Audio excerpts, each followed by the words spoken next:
Bonjour à tous, j'espère que vous allez bien, que vous avez passé une bonne semaine et un bon week-end.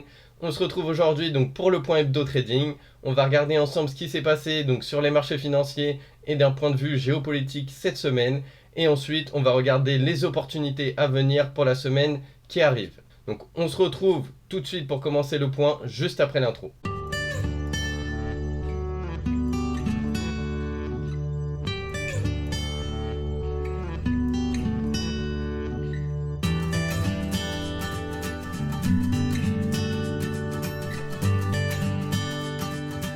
Donc les marchés financiers cette semaine, donc toujours dirigés par les informations qu'on a au jour le jour par rapport à la guerre Russie-Ukraine. Donc ça ne change pas. On a vu quand même un petit peu la lessiveuse. Pourquoi? Parce que les marchés vont dans tous les sens selon l'info qu'il y a. Donc il y a une info qui sort, ça part dans un sens énormément fort, après dans l'autre, etc. On a eu quand même des gros mouvements, comme un plus 7% sur l'indice européen, le DAX. Donc là, on parle pas du Dow Jones, mais bien du DAX. Il a fait 7% une journée, donc c'était vraiment incroyable. On va voir tout ça plus en détail, mais on va commencer donc par les informations Russie-Ukraine au niveau de la guerre. Qu'est-ce qu'il y a eu de nouveau cette semaine? Donc vraiment le gros point et ce que le marché a bien salué et apprécié. Donc ça a été Poutine qui proposait un cessez-le-feu sous certaines conditions qu'il a émis du coup à l'Ukraine. Est-ce que ça va se faire? Bien sûr, une guerre ne s'arrête pas en 2 minutes avec une simple déclaration, donc ça demande un petit peu plus de temps, mais en tout cas, les marchés ont bien aimé le fait de voir Vladimir Poutine proposer un cessez-le-feu sous certaines conditions. Ça prouve bien qu'il est dans une optique de ne pas aller plus loin, de ne pas s'attaquer à l'Europe, pour l'instant en tout cas, de comment il présente la chose, et qu'il est penché donc vers une solution bien sûr qui l'arrange et qui le ferait atteindre ses objectifs. Mais voilà, il veut un aboutissement à tout ça. Là, il est prêt à commencer à parler, à négocier. Donc c'est vraiment une bonne chose. Les marchés ont vraiment donc salué ça, comme je vous ai dit, et ça a fait beaucoup monter les indices, notamment le DAX et le CAC 40. Donc le DAX qui a fait plus 7%. Le Dow Jones a fluctué, a pris un petit peu, a descendu un petit peu, mais on reste quand même sur une semaine quasiment flat. Pourquoi? Car comme je l'avais dit déjà, premièrement par rapport à sa zone géographique, il se trouve plus loin sur la carte que nous, Européens. Et deuxièmement, au niveau des implications des restrictions, ça impacte un petit peu moins parce qu'ils en ont mis moins ou alors qu'il y avait moins d'impact par rapport à eux. Par exemple, au niveau des restrictions, ils ont dit qu'ils ne prendraient pas de pétrole à la Russie, or ils en prennent déjà pas. Donc c'est pas très compliqué comme engagement à tenir. Je vous prendrai pas quelque chose que je ne vous prends déjà pas. Donc voilà, c'est assez simple, c'est des semi-restrictions qui ne changent absolument rien. Ensuite de ça, donc du côté européen, nous avons eu la BCE avec Christine Lagarde qui a pris la parole et qui nous a dit donc qu'ils arrêtaient le rachat d'actifs dû à la crise sanitaire du Covid-19. Bien sûr, on sait comment ça fonctionne, ça va être compensé par autre chose. Il y a toujours un moyen de faire tourner la machine à billets. Au niveau des taux d'intérêt, donc il n'y a pas eu de rehausse des taux. Ils ont dit qu'ils verraient ça plus tard pour la fin d'année. Ils ont estimé aussi une rechute de l'inflation, comme ça, un retracement presque total de l'inflation. On ne sait pas pourquoi ni comment, mais voilà, c'est dans leurs prévisions. Ils ont dit que l'inflation allait monter, mais tout retracer avant la fin d'année. Ils vont voir s'ils vont faire une rehausse des taux. S'il y en a une, ça sera plutôt fin d'année, elle sera plutôt légère. Donc voilà, le marché a plutôt bien aimé. Donc c'est aussi ce qui a fait monter le DAX. Donc deux informations qui les ont aidés pas mal à monter. Ensuite, dernier point qui fait parler tout le monde et pour cause, le pétrole avec le prix du baril donc qui s'est enflammé. Il a pris pas loin de 20%. 20% avec un prix du baril monté à 130 dollars. Faut savoir que comme toujours, on est à 130 dollars. Il y en avait qui sont mis à avoir des prévisions, d'où le titre de la vidéo, avec un prix du baril à 200 dollars, 300 dollars. Comme toujours, quand il y a une hausse, les gens prédisent des hausses extraordinaires qui ne s'arrêtent plus et ils nous sortent des chiffres exorbitants. C'est pareil quand il y a une baisse. Quand il y a une baisse, ça corrige un peu ou ça descend. C'est dans une tendance baissière. Ils vont nous prédire des baisses avec des prix au rabais qui sont complètement incohérents. Donc là, ça a été le cas aussi pour le pétrole. Ne vous inquiétez pas, ça tuerait l'économie de garder des prix aussi hauts et encore plus hauts selon les prédictions de certains, avec un prix du baril qui avoisinerait les 300 dollars. Ça serait plus possible, il y aurait plein de sociétés qui couleraient et ils tueraient eux-mêmes leur propre économie car il y aurait de moins en moins de consommateurs et de personnes pouvant y avoir accès. Ils sont obligés de faire quelque chose. Ok, ils en profitent un petit peu, ça peut marcher 1, 2, 3 semaines, ils prennent un petit billet supplémentaire, mais sur le long terme, on est obligé de redescendre quand même sur des prix un petit peu plus cohérents. On ne peut pas laisser s'enflammer autant un prix. Surtout voilà, qu'il y a beaucoup d'industries, et notamment dans le secteur du transport, qui fonctionnent avec le pétrole. Donc c'est pourquoi on a vu, donc suite à cette belle hausse de 20%, une correction de presque la moitié.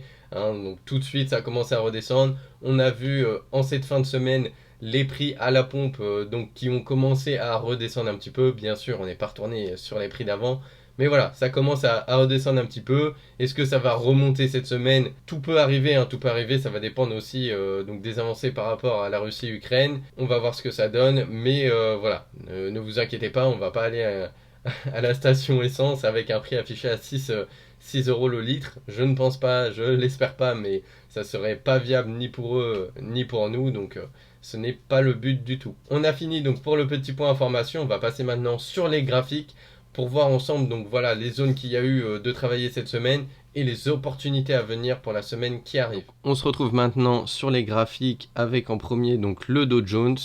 On est en unité de temps 4 heures, donc le Dow Jones, mon petit préféré, même si ce n'était pas le plus simple à trader cette semaine. Hein, le DAX était un petit peu plus sympa à trader quand même. Donc on a vu donc début de semaine déjà premièrement gap baissier. Il est revenu toucher donc sa zone basse. Il est revenu dans sa zone basse, la plus basse qu'il y a eu là ces derniers temps par rapport à la guerre.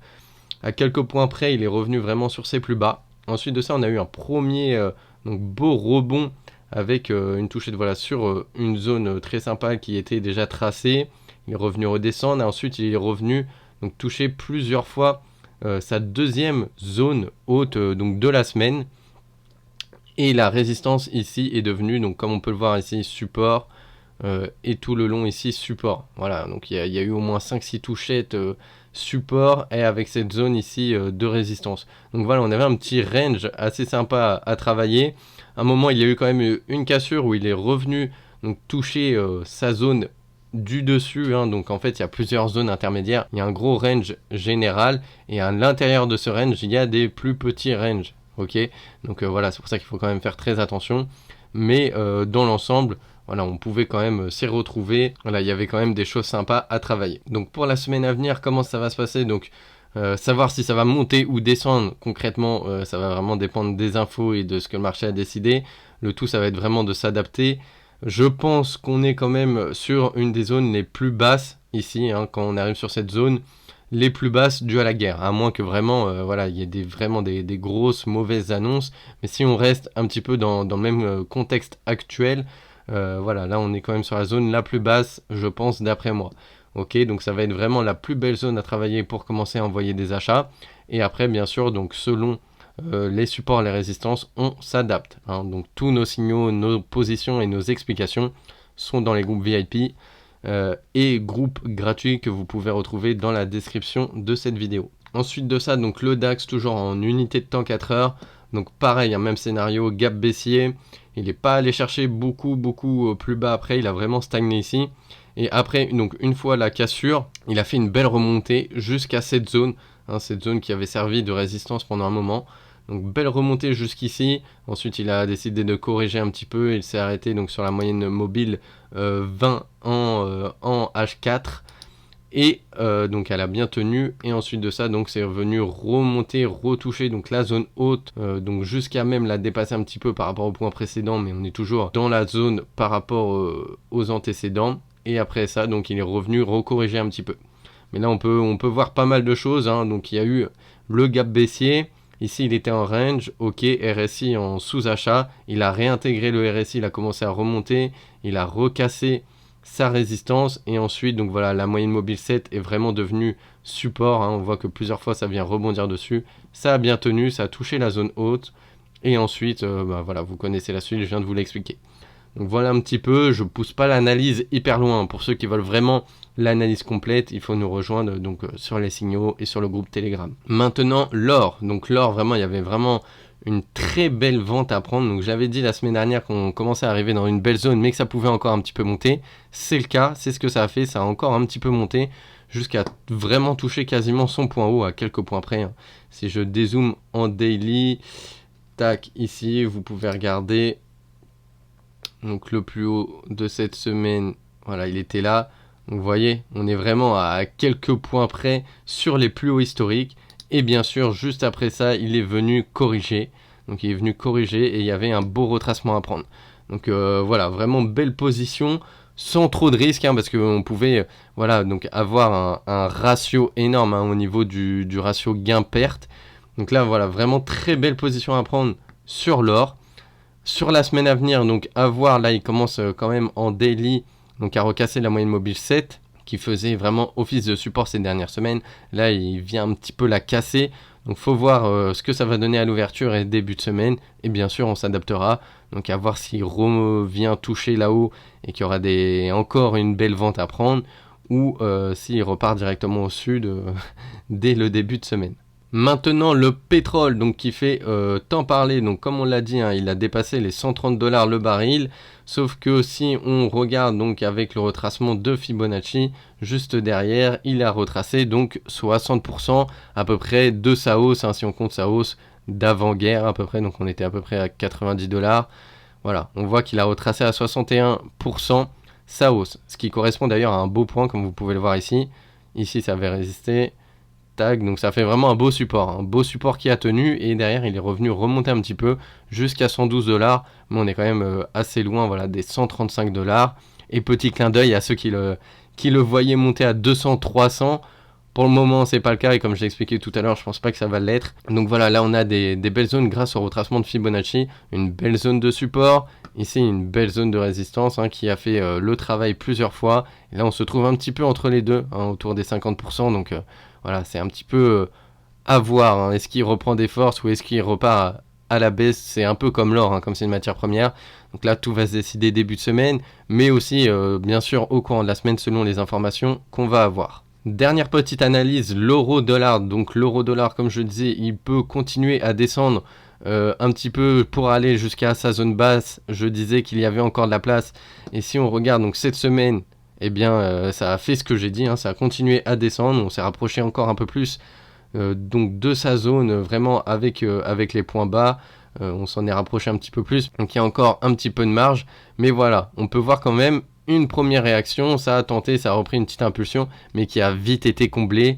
Donc voilà, moi je pense qu'il y a encore de la place en dessous, et que ça va continuer encore à descendre un petit peu avant de voir vraiment un changement de tendance, et voilà, voir le cours se retourner. Donc ça ne veut pas dire qu'il n'y aura pas de chandelier vert, c'est pas du tout le cas, sachant que ça va s'y prendre à plusieurs reprises. Ça va pas se faire en une fois où tac ça va toucher, ça va repartir et changement de direction direct. Je pense que ça va se faire un petit peu comme ça se fait là, c'est-à-dire qu'il va y avoir plusieurs tentatives, plusieurs petites rehausses avec des retracements derrière avant vraiment de reprendre de la force et de changer le sens du cours. Voilà pour le petit point hebdo. N'oubliez pas de vous abonner, de mettre un petit like et un commentaire. Quelques petites nouveautés par rapport à la chaîne. Donc il n'y aura pas seulement les points hebdo. Nous allons aussi donc publier des petites vidéos sur des sujets différents. Donc bien sûr il y aura le trading, mais il y aura aussi l'entrepreneuriat et plein de belles choses à venir. Petit moment pub. Donc comment bénéficier de nos signaux trading. Pour ça c'est très simple. Vous avez dans la description mon Telegram ainsi que le groupe gratuit. Pour le groupe payant VIP, vous avez juste à m'envoyer un message sur Telegram pour que je puisse vous y faire entrer. J'offre un mois gratuitement. Vous pouvez sinon donc vous abonner directement sur le site internet qui se trouve également dans la description. Dernière chose, donc la formation Day Trader est toujours à 30% de réduction. Vous pouvez en bénéficier donc en allant directement sur le site MyElite Formation ou en m'envoyant un message sur Telegram. Donc je le rappelle, c'est un système de formation exclusive. Donc vous allez tout voir de A à Z, donc l'analyse fondamentale, l'analyse graphique, comment comprendre les informations, les corrélations de marché qu'il y a, avoir une bonne psychologie, un bon money management. Voilà, ça vraiment, ça englobe tout. C'est vraiment une formation poussée. Et surtout, il y a un système de mise en pratique continue. C'est-à-dire que vous faites 2-3 vidéos où vous apprenez des choses bien précises. On vous apprend ensuite, on vous guide à les mettre en pratique avant de continuer la suite de la formation, et on fait comme ça étape par étape, ce qui vous permet de prendre des habitudes et de mettre en place petit à petit ce que vous apprenez. Pourquoi? Parce qu'au moins vous ne vous retrouvez pas à la fin de la formation en ayant tout appris et en vous disant ok, Maintenant j'ai toutes les infos, mais je commence par où, je fais comment, je fais quoi, etc. Vous devez prendre 10 habitudes d'un coup. Non, là on fait étape par étape et c'est ce qui est le mieux pour vous. Voilà pour le petit point pub. Pour ma part, je vous souhaite une bonne semaine sur les marchés financiers. N'hésitez pas à rejoindre le groupe, au moins le groupe gratuit pour avoir quand même quelques informations et faire partie de la communauté. Et on se retrouve la semaine prochaine pour le prochain point hebdo.